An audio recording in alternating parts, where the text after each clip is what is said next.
DJ Vijay Vizianagaram.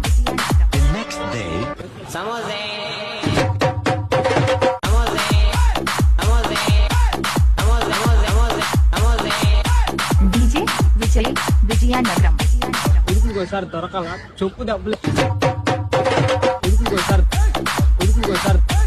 ఉడుకుకోసారి దొరకాల చెప్పు దెబ్బలు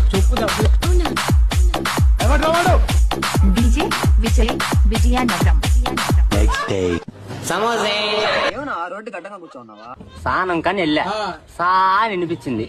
సమోసా అనే లోపల ఏడెళ్ళిపోతామని టవల మీదే వచ్చేసా.